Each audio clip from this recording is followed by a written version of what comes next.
Olwaleero Kalidinaali Wamala abadde ajaguza emyaka 65 egy'obusaseredooti mikwano gye ng'agikulemedwamu omugaga Dr. Sudhir gye muteekedde akabaka ak'enjala keetabiddwako ebikonge eby'enjawulo okubadde omugaga Efulayimu ne famire ye, omubaka wa Papi Yawumula, Ssaabasumba Kasujja abasaseredooti ab'enjawulo ne bannaddiini.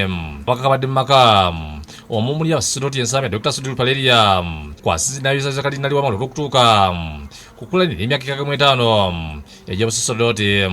You have passed through their lives and made a lot of difference. So I have no words but to thank you for this wonderful time. Sudhir yawunyisiza abaddewo bw'ategeeza nti wadde y'emirimu gye giri by'obusuubuzi ne Kalidinaali Wamala y'omu ku bantu be yeegomba olw'okubeera omuntu omukakkamu ayaniriza buli gw'asanze. I have admired you and I've always been you're one of my role models. Every time we met, I think I've already spent an amazing, wonderful time. Yes, Ssaabasumba Kasujja yeebaza Katonda olw'okukuuma Kalidinaali n'atuuka ku buwanguzi buno. So we thank you, but we thank God who has kept you in life, but who has given you also the spirit of fidelity.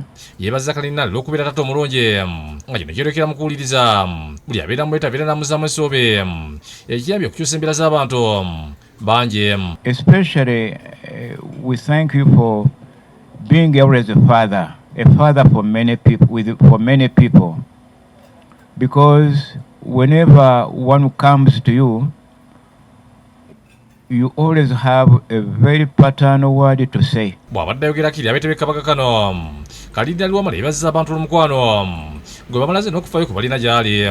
Mu ngeri enjawulo yeebazizza Dr. Sudhir olw'okubeera mukwano gwe wannamaddala nga kino kiberekedde kabaka amuteekedde. Take this opportunity to embrace you all with a fraternal affection while invoking God's blessing upon you. Extend it to your families and to all your loved ones. Olwa Kalidinaali asise keeki n'agabula abagenyi be wakati mu kumimbira obuyimba obunyozayoza olw'okutwakula ery'okweza emyaka 65 mu busaseredooti.